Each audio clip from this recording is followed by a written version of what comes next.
अस्सलामु अलैकुम दोस्तों, उम्मीद करता हूं तमाम अहबाब खैरियत से होंगे। आज का वाक़े हज़रत अय्यूब अलैहि अस्सलाम की जिंदगी पर है। हज़रत अय्यूब रब के एक नेक, परहेजगार और बरगुज़ीदा नबी गुजरे हैं, जो अपने सब्र और रब पर अटल भरोसा रखने में मशहूर थे। वो एक अमीर घराने के आदमी जिनका बड़ा घराना और बहुत से बच्चे थे, और अब जरूरतमंदों की मदद में सबसे आगे रहते थे। आप अपने माल पर रब के नाम को फौकियत देते थे। आप इस जात के इतने आशिक थे कि इस रब के नाम पर अपना माल कुर्बान कर देते, खुद से माल देकर आप लोगों में सुलह करवा देते थे, और यही बात शैतान को तकलीफ दे रही थी। ताहम शैतान ने जनाब अय्यूब पर खुद गरज होने और सिर्फ खुदा की इबादत करने का इल्जाम लगाया, क्योंकि खुदा ने जनाब अय्यूब को अच्छी जिंदगी से नवाजा था। हजरत अय्यूब के ईमान को जांचने के लिए खुदा ने शैतान को उनकी दौलत, औलाद और यहां तक कि उनकी सेहत भी छीनने की इजाजत दी। हजरत अय्यूब को अकेला छोड़ दिया गया। अब सिकिन की तकलीफ दे बीमारी में मुब्तला हो गए, जिसका जिक्र अक्सर यूं किया जाता है, सफेद धब्बे अचीचक, लेकिन उन्हें एक तकलीफ दे और कमजोर हालत के तौर पर बयान किया गया है, जिसकी वजह से उनकी सिकिन नाक मुतासिर हुई थी। फिर इस वजह से वो अपनी बरादरी से अलग थलग और तर्क हो गए।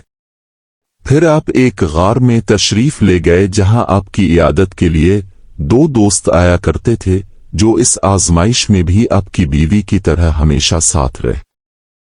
कुछ तशरीहात से पता चलता है कि जनाब अय्यूब की बीमारी जिस्मानी और रूहानी आजमाइशों का मजमुआ हो सकती है, जो उनके सब्र, ईमान और रब पर भरोसे का इम्तिहान ले रही थी। हजरत अय्यूब तन्हाई में रहने पर मजबूर हो गए।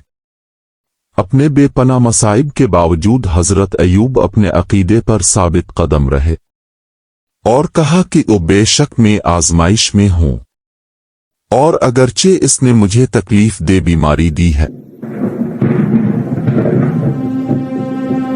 फिर भी वो मेरा रब और रहीम है। जनाब अय्यूब की पहली बीवी रहमा से 10 बच्चे, 5 बेटे और 5 बेटियां थी। बीबी का नाम रहीमा रहमा बिन्त अफरायम के नाम से भी जाना जाता है। जनाब अय्यूब की ज़ौजा रहमा, जो तमाम आजमाइशों में वफादार और मुआविन रहे। ये वक्त भी आया कि बीबी रहमा जनाब अय्यूब की खातिर मजदूरी भी करती रही। शैतान ने बीबी का बहुत रास्ता रोका, उन्हें वरगलाने की भी कोशिश की, क्योंकि बीबी रहमा जवान और खूबसूरत औरत थीं। लेकिन बीबी रहमा पाक दामन और नेक औरत थीं। आजमाइश के दौरान उन्होंने जनाब अय्यूब से वफादारी और देखभाल की। एक तवील अरसे तक मसाइब के बाद आखिरकार खुदा ने जनाब अय्यूब को मसाइब से निजात दिलाई, उनकी सेहत, दौलत और खानदान को बहाल किया, और यहां तक कि उन्हें पहले से ज्यादा अता किया गया। फिर जनाब अय्यूब ने दूसरी बीवी अय्यूब, जिसे जमीला के नाम से भी जाना जाता है, से शादी की और इससे मजीद बच्चे पैदा हुए। हजरत अय्यूब अलैहि अस्सलाम की कहानी हमें सब्र, तवक्कल और खुदा पर अटल यकीन की अहमियत सिखाती है, हता के शदीद मुश्किलात में भी। उनकी कहानी दुनिया भर के लाखों लोगों के लिए एक तहरीक है, और उनकी मीरास कई सकाफतों और मज़ाहिब में मनाई जा रही है। प्यारे दोस्तों, अब इजाजत चाहता हूं, मिलते हैं। अब मिलेंगे दोबारा नई वीडियो को लेकर।